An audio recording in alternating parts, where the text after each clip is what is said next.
오랫동안 사업을 하다가 실패를 한 중년 남성이 공원 벤치에 앉아 있었습니다.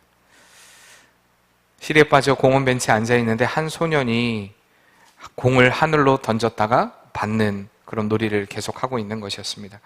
그 모습을 지켜보던 이 중년 남성이 소년에게 물어봅니다. 얘야, 너 뭐하고 있니? 그러니까 이 소년의 대답이 하나님과 공놀이를 하고 있어요. 내가 공중으로 던지면 하나님이 그것을 받았다가 다시 나한테 던져주세요. 라고 이렇게 순진하게 이야기하는 것을 듣게 되었습니다. 이 중년 남성은 소년의 순진한 대답에 자신의 어린 시절이 떠올랐습니다. 아, 나도 저렇게 순수했던 시절이 있었는데 시간이 지나면서 어느덧 하나님을 잊어버리고 그렇게 내가 살아왔구나라는 후회가 밀려오기 시작했습니다. 그리고 돌아가서 회개를 하기 시작했습니다. 그리고 이제 자신의 삶을 다시 내가 하나님께 온전히 드리겠노라 결단을 하고 또한 그렇게 하나님 앞에 자신의 삶을 드리면서 또다시 사업을 시작해 큰 성공을 거두었다라는 그런 이야기가 있습니다. 우리가 세상을 살면서 간혹 내 힘과 내 능력, 내가 조금 마음만 잘 먹으면 충분히 가능해 라고 착각하고 살아갈 때가 있습니다. 제가 어릴 때 팔굽혀펴기를 굉장히 잘했습니다. 그리고 윗몸 일으키기도 굉장히 잘했습니다. 150개, 200개도 거뜬히 해낼 정도였습니다. 군대 가서도 군대에서 총 체력장이 제가 3등을 했어요. 3번째. 휴가를 보내준다고 했는데 저희 목사님이 안 오셔가지고 그때 휴가를 못 나왔는데 오셔서 좋은 말씀 해주면 좀 이렇게 외박 보내준다고 했는데 하여튼 외박을 못 나왔습니다. 어쨌든 운동을 굉장히 잘했어요. 근데 어느 날 하빈이하고 하준이가 아들들이 아빠 팔굽혀펴기 잘해요? 아빠 잘하지. 안 되더라고요. 몇 번 못하다가 힘들더라고요. 몇 번 못하고 금방 지치더라고요. 내가 내 힘과 내 능력으로 우리가 다 잘할 수 있을 거라고 생각하지만 시간이 지나면 또 그런 힘도 없어지고요. 능력도 없어지고요. 또 때로는 내가 할 수 있다고 생각하고 있지만 그것이 진짜 할 수 있는 것인지도 알지 못한 채 우리가 살아가는 그런 어리석은 인생이 바로 우리의 삶이라는 것입니다. 때로는 우리가 강력한 어떤 인간의 신념을 가지고 그래, 할 수 있어, 해보자 라고 힘있게 세상을 향해 한 발을 내딛지만 때로는 실패하기도 합니다. 이것을 다른 말로 긍정의 힘이라고 이야기를 합니다. 그러나 성경에서 말하는 긍정이라는 것은 사람들이 이야기하는 신념과는 전혀 다른 것이라는 사실입니다. 성경에서 말하는 긍정과 사람들이 얘기하는 긍정은 다릅니다. 그러니까 신념과 긍정은 다르다는 것입니다. 성경에서 말하는 긍정은 내가 자신 있어 하고 내가 확신 갖는 그 일에 대해서 난 할 수 있다라고 말하는 것을 얘기하는 것이 아니라 성경에서 말하는 긍정이라는 것은 나를 부정할 때 하나님이 나를 세우시는 긍정을 이야기하는 것입니다. 다른 말로 하면 자기 긍정이 아닌 자기 부정하는 자, 자기를 완전히 십자가 앞에 내려놓는 그 자를 하나님께서는 사용하신다는 그러한 말씀입니다. 어떤 분들에게는 이런 말들이 조금 어렵게 들릴 수도 있을 것입니다. 이해가 되지 않는 말일 수도 있을지 모르겠습니다. 그래서 다시 우리가 오늘 말씀을 통하여서 이 사사기 말씀을 통하여서 자기를 부정하는 것이 무엇이고 하나님을 인정하는 긍정의 삶이 무엇인가를 우리가 같이 한번 살펴보면서 은혜를 그렇게 나누고자 합니다. 과거부터 지금까지 세상은 계속 타락해 왔습니다. 언제가 가장 타락했을까요? 언제가 가장 타락했다고 생각하십니까? 네, 늘 살아온 사람들은 언제가 가장 타락했냐라고 물어보면 지금이라고 그렇게 대답을 했습니다. 늘 사람들이 생각할 때 지금이 가장 타락한 시대, 지금이 가장 악랄하고 악한 시대라고 말세였고 늘 암흑의 시기였다라는 사실입니다. 그러나 하나님은 시대마다 하나님의 편에 선 믿음의 사람들을 반드시 남겨두셨습니다. 그뿐만 아니라 그들을 위한 영적인 지도자들을 세워주셨고 그들을 통해 하나님의 역사를 이루어 오셨다는 사실입니다. 우리가 사사기를 보면 이러한 하나님의 역사에 대해서 너무 잘 볼 수가 있습니다. 이스라엘 백성들은 사사기의 가장 큰 특징, 여러분들에게 말씀을 드렸는데 가장 특징이 무엇입니까? 자기 소견에 옳은 대로 행하였더라. 이스라엘 백성들의 모습이 늘 자기의 눈에 보기 좋은 대로 자기 소견에 옳은 대로 행하는 하나님의 뜻을 거스리는 그러한 인생을 살았다는 것입니다. 계속되는 그들의 사이클 가운데 하나님 앞에 죄를 짓고 또 하나님께서 심판을 하면 회개하고 하나님께로 돌아오면 그들이 평안했다가 또다시 그러면 죄를 짓고 또다시 그럼 하나님이 심판하시고 회개하고 계속해서 그런 반복되는 인생을 살아가고 있습니다. 그러나 하나님은 이 그들을 그냥 그대로 놔두지 않으시고 영적인 지도자를 세우셨습니다. 분명히 여호수아를 통하여 이방 민족과 결혼하지 말라, 우상을 섬기지 말라, 너희가 오직 하나님만 섬기고 하나님만 바라볼 때 너희 민족이 너희의 자녀 후 대대손손 다 잘 될 것이다 라고 말씀하셨지만 이스라엘 백성들은 그 하나님의 말씀을 잃어버렸습니다. 여호수아가 죽고 나자 그들은 이제 하나님의 뜻이 아닌 자신의 소견에 옳은 대로 행하는 그런 어리석은 인생을 살았던 것입니다. 그러나 하나님은 또한 그들을 그대로 놔두지 않으시고 그들을 위한 사사를 세우십니다. 그리고 첫 번째 사사인 오늘 3장 말씀에 등장하는 1절부터 우리가 같이 읽었으면 좋았겠지만 1절에 등장하는 첫 번째 사사 온니엘을 통하여서 하나님이 그들을 또한 하나님의 인도하심, 하나님의 통치 가운데 그들을 다스리고 계신 것을 우리가 보게 됩니다. 하나님이 너희와 함께 있다, 내가 너와 함께 있노라, 이 온니엘을 통하여서 그들과 함께하는 하나님에 대해서 보여줬지만 또한 그들의 영적인 지도자인 이 온니엘이 죽고 나자 이스라엘 백성들은 또 타락합니다. 여호와의 목전에 악을 행했다라고 이야기를 합니다. 그래서 하나님은 또 그들을 심판하십니다. 그리고 이 모압 왕 에글론을 통하여서 이스라엘 백성들이 점령을 당하게 되는 사건이 일어나게 됩니다. 오늘 말씀은 13절 말씀 같이 한번 읽어볼까요? 13장 13절 에글론이 암몬과 아말렉 자손을 모아가지고 와서 이스라엘을 쳐서 종려나무 성읍을 점령한지라 라고 이야기합니다. 이 에글론이 이스라엘 백성들, 모압 왕 에글론이 이스라엘 백성들을 점령하는 사건이 벌어진 것입니다. 근데 여기 보면 종려나무 숲이라고 하는 곳이 어딘지 아십니까? 종려나무 성읍, 바로 여리고 성입니다. 이스라엘 백성들이 하나님께서 가나안을 주겠다라고 약속하시고 40년의 광야의 생활이 끝나고 이제 그 가나안의 첫 관문인 여리고 성을 점령하게 하셨습니다. 다른 어떤 것이 아니라 하나님의 능력으로 그 여리고 성을 점령하게 하신 것입니다. 그리고 이제 이스라엘 백성들이 여리고 성을 점령하는 그것으로 인하여서 이제 중앙을 치고 들어가서 남과 북으로 그 완전히 가나안을 정복하게 되는 그런 은혜를 그들은 경험했습니다. 그런데 또다시 하나님의 목전에 악을 행함으로 인하여서 여리고 성을 다시 모압에게 뺏기는, 그리고 18년 동안 이 모압 왕 에글론에게 점령을 당하는 그러한 일들을 경험하게 된 것입니다. 그런데 또 그렇게 그들이 심판을 당하자 하나님 앞에 또 동일하게 하는 행동이 무엇입니까? 15절 말씀에 이스라엘 자손이 여호와께 부르짖었다라고 이야기합니다. 또 그렇게 하나님 내가 잘못했습니다, 하나님 내가 정말 잘못된 길을 걸었습니다, 하나님 나의 죄악이 중합니다, 하나님 앞에 고합니다.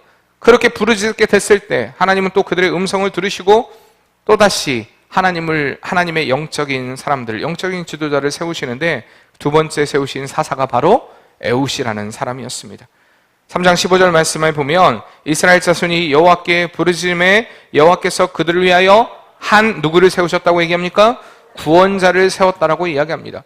모압에서 건져줄 용사를 세웠다라고 이야기하는 것이 아니라 한 구원자를 세웠다라고 이야기하고 있는 것입니다. 이 구원자라는 말은 히브리어로 야사라는 말입니다. 근데 이 구원자라는 말은 예수님에 대해서, 그러니까 이사야서에서 구원자이신 하나님, 예수님을 가리킬 때도 이 같은 용어가 사용되었습니다. 이사야 60장 16절 말씀에 보면 나 여호와는 내 구원자, 거기가 야사입니다. 그리고 내 구속자, 야곱의 전능자인 줄을 알리라라고 얘기합니다. 이렇게 하나님께서는 이스라엘 백성들에게 전쟁에서 자신의 백성을 구해낼 어떤 용사를 세운 것이 아니라 그들을 구원해낼 구원자를 세웠다라고 얘기합니다. 물론 이 에훗은 예수 그리스도에 대한 또한 예표이기도 합니다. 어쨌든 그렇게 세웠습니다. 그렇게 세우고 이 백성들을 모압 안의 송에서 건져내기로 결정을 하십니다. 다시 15절 말씀에 보면 한 구원자를 세우셨다라고 말하는 이 말씀 가운데 내가 민족적인 어떤 우리나라가 일제 치하에 있을 때 내가 반드시 독립을 이루어야겠다, 어떤 독립투사와 같은 그런 결단을 한 사람을 세운 것이 아니라 하나님이 인정하고 하나님이 그 백성을 인도할 구원자를 택하셨다는 것입니다. 정말 능력 있고 어떤 용사로서 내가 사명감에 불타서 반드시 내가 모압왕 에글론에게서 이스라엘 백성들을 구원해 내겠다라고 어떤 사생 결단을 한 사람을 세운 것이 아니라 하나님이 인정하고 세운 에웃이라는 사실입니다. 근데 이 에웃은 어떤 사람이었냐? 15절 말씀 계속해서 보면 다시 한번 읽어볼까요? 이스라엘 자손이 여호와께 부르짖음에 여호와께서 그들을 위하여 한 권자를 세우셨으니 그는 곧 베냐민 사람 게라의 아들 왼손잡이 에웃이라 하고 이야기합니다. 여기서 에웃에 대해서 소개를 하고 있습니다. 근데 굉장히 짤막하죠? 뭐라고 소개합니까? 왼손잡이 에웃이라. 성경에서 왼손잡이라고 한 말, 이 왼손잡이 에웃이라는 말이 무슨 말일까요? 왼손에 아주 능한 사람을 이야기하는 것일까요? 왼손, 요즘 말로 하면 김병만의 달인 이런 것처럼 왼손의 달인을 이야기하기 위해서 이 에웃을 특별히 왼손잡이라고 쓴 용어는 아니라는 것입니다. 여기서 왼손잡이 에웃이라는 말은 히브리 말로 하면 오른손이 제구시를 못하는 사람이라는 뜻입니다. 오른손이 제구시를 못하는 사람, 다시 말하면 오른손을 쓸 수 없는 장애를 가진 사람이었다는 사실입니다. 그러니까 당연히 왼손잡이였겠죠. 짧은 문장으로 에웃에 대해 소개하는 이 소개를 통하여서 이스라엘의 구원자로 세우신 에웃의 자질이 어떠했는가를 분명히 보여주고 있는 것입니다. 한마디로 말해 에웃은 외적인 조건을 따지면 평균 이하에 뒤떨어지는 그런 존재였다는 것입니다. 성경에서 하나님의 권능을 이야기할 때 자주 등장하는 표현이 무엇입니까? 주의 오른손, 여호와의 오른손이라는 표현을 자주 쓰는 것을 보게 됩니다. 출애굽기 15장 6절 말씀에도 하나님께서 이스라엘 백성들을 인도하실 때 여호와여 주의 오른손이 권능으로 영광을 나타내시리다라고 얘기합니다. 오른손으로 주의 영광의 권능을 나타낸다. 여호와여 주의 오른손이 원수를 부수시리로다라고 이야기합니다. 하나님의 권능을 나타낼 때, 하나님의 능력을 나타낼 때 오른손을 이야기하고 있는 것입니다. 이 밖에도 시편들의 표현을 보면 하나님의 권능, 하나님의 능력을 계속해서 오른손으로 표현하고 있습니다. 그런데 하나님이 이스라엘의 구원자로 오른손을 쓰지 못하는 에웃을 선택하셨다라고 이야기하는 것, 특별히 그는 어느 지파 사람이었습니까? 베냐민 지파 사람이었습니다. 이 베냐민 지파 사람이라는 뜻이 무엇인지 아십니까? 여기서 베냐민의 베는요 아들이라는 뜻입니다. 그리고 이 야민이라는 말은, 그래서 합해서 이제 베냐민인데, 야민이라는 말은 오른손이라는 뜻입니다. 다시 말하면 오른손의 아들이라는 뜻이 바로 베냐민이라는 뜻이거든요. 근데 오른손의 아들이라고 불리는 베냐민 지파에서 태어난 에웃은 오른손의 장애를 가진 왼손잡이였다는 것입니다. 굉장히 큰 의미를 내포하고 있습니다. 다시 말하면 오른손을 제대로 쓰지 못하는 사람이라고 하면 사람들에게 인정을 받지 못하는, 무시당하는 그런 존재였다는 것을 우리가 유추해 볼 수 있습니다. 여기서 우리는 하나님의 일하심을 볼 수가 있는 것입니다. 에웃이 쓰임을 받았던 것은 그가 사람들이 보기에 긍정적인 사람이었고 충분히 가능성이 있고 나는 할 수 있다는 어떤 자신감을 가진 사람이었기 때문이 아니라는 사실입니다. 오히려 그의 약함이, 오히려 그의 부족함이 하나님의 강함을 드러내는 능력으로 사용된 것을 우리가 오늘 말씀을 통해 볼 수가 있는 것입니다. 여러분 사실 한번 생각해 보세요. 에웃이 살면서 얼마나 큰 상처를 가지고 살아왔겠습니까?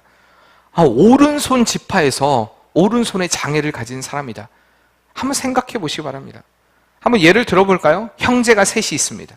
형제가 셋이 있는데 세 명의 형제가, 첫째가 서울에 있는 명문대를 들어갔습니다. 둘째도 서울에 있는 명문대를 들어갔습니다. 생각만 해도 기분 좋으신가요? 근데 셋째는요, 알지도 못하는 지방의 지방대 중에서 과도 무슨 과인지 알지 못하는 과에 들어갔습니다. 그럼 그 부모들이 자식들에 대해서 사람들에게 뭐라고 소개할 것 같습니까? 우리 첫째는 말이지 이런 명문대 이런 과를 다니고 있어. 한 번도 속 썩인 적도 없고 말이야. 두 번째에 대해서 뭐라고 할까요? 우리 둘째도 말이야 이렇게 하더니 서울에 있는 명문대에 들어갔어. 그럼 셋째는요? 셋째는 잘 지내. 아닐까요? 설사 부모가 편견을 가지고 그를 바라보지 않는다 할지라도, 이야기하지 않는다 할지라도 이 막내는 이미 두 형들로 인해서 자격지심이 굉장히 가득할 것입니다. 형들은 좋은 명문대에 다니고 있는데 나는 저 지방대에 다니고 있어. 그렇지 않을까요? 에웃도 분명히 그런 상처가 있었던 사람이었다는 것입니다. 오른손 지파의 사람이면서도 오른손에 장애를 가진 그 사실만으로도 그에게는 아픔이었고 상처였을 것입니다. 뭐 지금도 그렇지만 우리나라 특히 더 그렇죠. 근데 그 당시에 장애를 가진 사람은요, 사람 취급도 안 했습니다. 하나님께 제물을 드릴 때도, 물론 하나님께서 의미가 있어서 그렇게 하셨지만 제물을 드릴 때도 장애를 갖거나 흠이 있는 것은 드리지 못했고, 사람 역시도 마찬가지였습니다. 장애를 가진 사람들은 그렇게 활발히 어떤 일들을 할 수가 없었습니다. 한때 우리 기독교를 강타했던 책이 하나가 있습니다. 긍정의 힘이라는 책입니다. 조엘 오스틴 목사의 긍정의 힘. 사실 이 긍정의 힘, 적극적인 사고라는 말은 1970년부터 노만 빈센트 필이라는 박사에 의해서 유행했던 말입니다. 이미 굉장히 유행했던 말이에요. 긍정의 힘, 어떤 그런 적극적인 사고. 그리고 1980년대에 오면 로버트 슐러 목사에 의해서 사람들에게 많이 퍼져나갔습니다. 근데 어느 날 로버트 슐러 목사가 거기서 한 발을 뺍니다. 그리고 후에 이제 2000년이 다가오자 조엘 오스틴이 다시 긍정의 힘이라는 것을 가지고 사람들에게 다가가기 시작했습니다. 우리 교회도 처음에 청년부 교재로 제가 그걸 썼습니다. 근데 처음은 좋았어요. 처음 시작은 괜찮았어요. 저도 같이 청년들하고 책을 읽어갔기 때문에 뒤에 내용은 보지 않아서 처음엔 좋았습니다. 근데 읽다 보니까 점점 이상해요. 그래서 그 책은 버려라, 제가 그랬습니다. 긍정의 힘, 다 좋습니다. 긍정적인 사고, 예, 좋습니다. 근데 긍정의 힘의 결국에는 주제를 한마디로 말하면 긍정적인 사고를 하는 사람은 하나님이 쓰신다, 이겁니다. 긍정적인 사고를 하는 사람은 하나님이 쓰신다. 교묘하게 맞는 말 같습니다. 근데 아닙니다. 성경은 그렇게 말하지 않습니다. 특히 오늘 본문에 등장하는 에웃이라는 사람을 묘사하면서 에웃의 성격을 어떻게 보면 예언적으로 우리에게 드러내주고 있는 모습이 있습니다. 그게 뭐냐? 성경에 얘기하는 긍정의 힘은요, 자기 부정의 힘이라는 것입니다. 나는 할 수 없습니다. 나는 부족합니다. 나는 연약합니다. 라는 자기 부정을 통해서 하나님의 놀라운 능력을 체험하는 은혜를 성경에서는 긍정이라고 이야기하고 있습니다. 여러분 잘 생각해 보세요. 하나님께서 하나님의 사람들을 부르실 때 그들이 한결같이 다 어땠습니까? 우리가 이스라엘 백성들을 출애굽시켰던 모세의 경우만 봐도 여러분 어떻습니까? 모세는요, 상당히 자신에 대해서 부정적인 사람이었습니다. 왜 그럴 수밖에 없었습니까? 40년의 왕자로서의 생활, 40년의 광야로서의 삶, 이제는 잊어버림만 하니까 하나님께서 그에게 나타나셔서 떨기나무 가운데 그를 부르십니다. 그때 모세가 뭐라고 얘기합니까? 나 할 수 없습니다. 나 부족합니다. 그래, 괜찮다. 나는 그런 너를 사용하겠다. 이게 하나님의 핵심입니다. 다시 말해 기독교의 긍정은 내가 나를 긍정하고 내가 내 인생을 긍정하는 것이 아니라 우리의 인생을 그래서 성공적으로 살아가는 그 원리가 아니라 하나님 앞에서 초라한 나를 발견하게 되고 하나님 앞에서 나의 부족함을 발견하게 되고 하나님 앞에서 나의 인정을 나의 연약함을 인정하게 되고 철저한 하나님 앞에서 나의 회개가 있어야만 하나님의 긍정을 체험하는 은혜가 있다는 사실입니다. 에웃에게 있어서 긍정이 될 만한 사실은 아무것도 없었습니다. 앞서 말했듯이 성경에서는 오른손을 권능이라고 이야기하는데 에웃은 그 권능이라고 일컫는 오른손을 쓸 수 없는 사람이었습니다. 에웃은 자신에게 주어진 삶에 대해 스스로 자신의 권능과 능력과 힘을 발휘할 수 없는 자라는 그 의식이 그의 삶 가운데 가득했을 것입니다. 나는 스스로 무엇을 할 수 없다라는 생각, 분명히 그에게 있었을 것입니다. 그런 에웃을 하나님은 선택하셨고 그 모압 왕에서 구원할 구원자로 그를 택하셨다는 것입니다. 마찬가지로 우리도 하나님 앞에서 내가 내 권능과 힘을 나타낼 수 있는 것이 아무것도 없다는 것을 우리는 분명히 인정해야 합니다. 나의 어떤 것으로도 하나님의 뜻과 하나님의 역사를 이룰 수 없다는 사실을 인정하고 우리가 겸손하게 하나님 앞에 나아갈 때 하나님의 일하심이 시작된다는 사실을 여러분 결코 잊지 마시길 바랍니다. 바울이 혈기가 등등하여 다메섹으로 향해 가고 있습니다. 그때 다메섹 도상에서 예수님을 만나게 됩니다. 그 후에 바울이 완전히 변하게 됩니다. 완전한 하나님의 도구로 사용되었습니다. 왜 이렇게 바울이 하나님의 온전한 도구로 사용될 수 있었을까요? 그것은 십자가 앞에서 자기를 완전히 내려놓았기 때문에 가능한 일이었습니다. 철저하게 그분 앞에 회개하고 자신의 힘과 자신의 능력으로 할 수 있는 것이 아무것도 없다라는 것을 인정했을 때 하나님의 일하심이 시작된 것입니다. 사랑하는 성도님들, 우리에게 필요한 것이 이러한 자기 부정입니다. 그래야만 하나님의 일하심, 그 긍정을 맛보고 누리는 은혜의 삶을 살게 되는 것입니다. 그런데요, 이런 얘기를 하면 간혹 이렇게 얘기하는 사람이 있습니다. 에이, 나 같은 것이 어떻게? 에이, 나 같은 것이 뭘 할 수 있겠어? 자기 부정을 하라니까 자포자기의 인생을 살아가는 이들이 있다는 것입니다. 가끔 교회 안에서도 그런 분들이 있습니다. 에이, 나 같은 것이 어떻게요? 예, 저는 가장 교만한 사람 1번을 치라면 그런 사람이라고 생각합니다. 근데요, 진짜 하나님 나는 아무것도 할 수 없습니다 라는 고백이 이루어진 사람, 하나님 앞에서 완전한 자기 부정이 이루어진 사람은요, 반드시 이렇게 기도합니다. 한번 따라해 볼까요? 하나님, 나를 하나님의 온전한 도구로 사용하여 주시옵소서.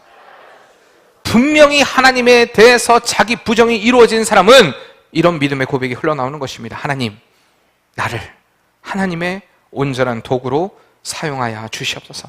나는 부족하고 나는 연약하지만 하나님 나를 그렇게 사용하여 주시옵소서.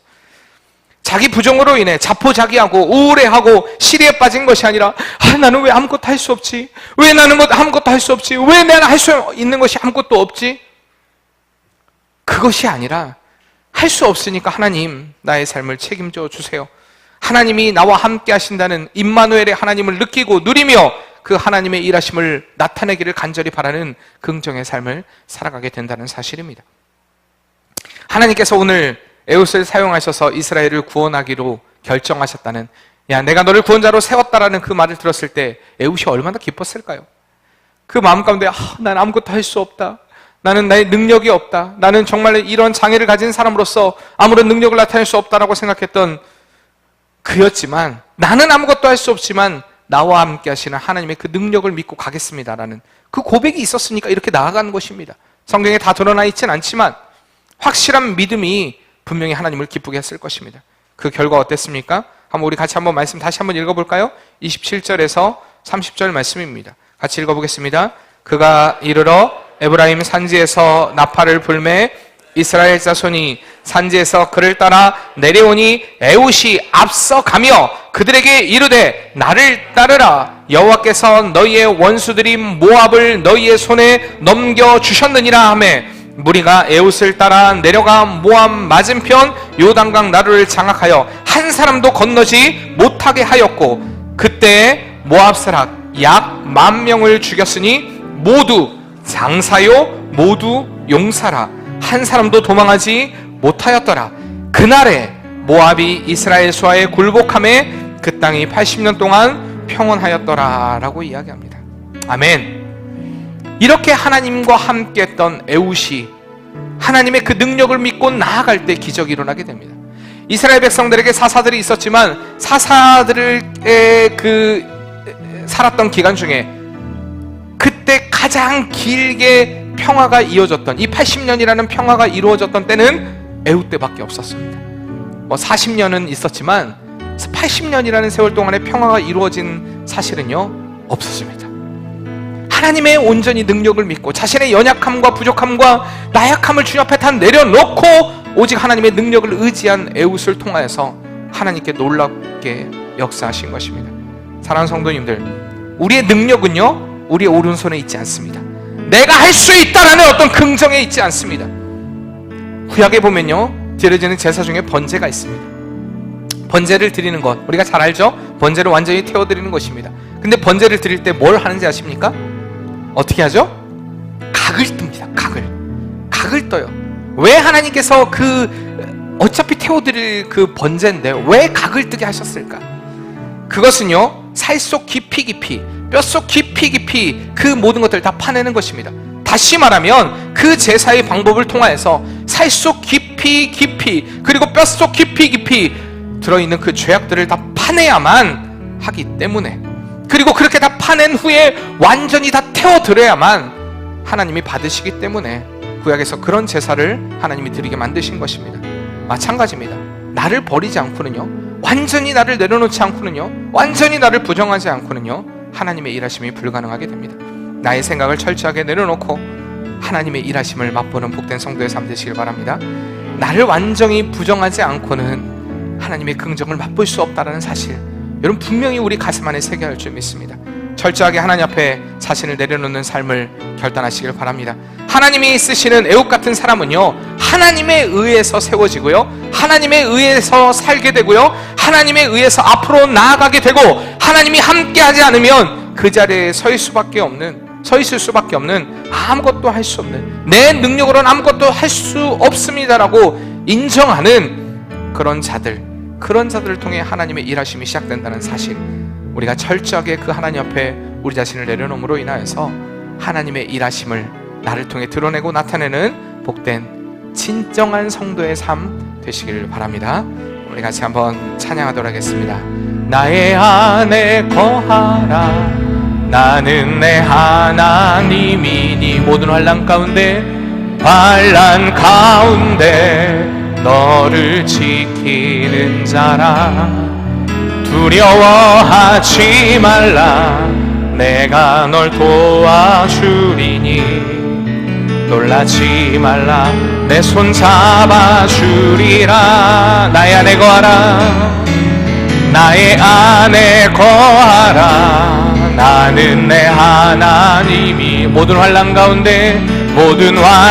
가운데 너를 지키는 자라. 두려워하지 말라, 워하지 말라, 내가 널 도와주리니. 놀라지 말라, 내 손 잡아주리라. 내가 너를 지명하여 불렀나니. 너는 내 것이라, 너의 하나님이라. 내가 너를 보배롭고 존귀하게 여기노라. 너를 사랑하는 내 여호와라. 내가 너를 지명하여 불렀나니. 너는 내 것이라, 너의 하나님이라. 내가 너를 보배롭고 존귀하게 여기노라. 너를 사랑하는 내 여호와라. 우리가 이 시간에 그 주님 앞에 우리 자신을 내어 맡기며, 주님, 나를 온전히 주 앞에 내려놓습니다. 그 십자가 앞에 철저하게 나를 내려놓습니다. 주님, 나의 부정을 통하여서 완전히 주님 앞에 나는 할 수 없습니다는 고백을 통하여서 하나님의 그 일하심의 능력을 맛보고 누릴 수 있는 복된 성도의 삶 되게 도와주시옵소서. 나를 통해 일하기를 원하시는 그 하나님의 능력이, 하나님의 손길이 주님 오늘 이 시간 이 자리에 나를 통해 일어난 역사 되게 도와주시옵소서. 우리 주 앞에 우리 자신을 내려놓고 다 같이 기도하겠습니다. 사랑하는 하나님,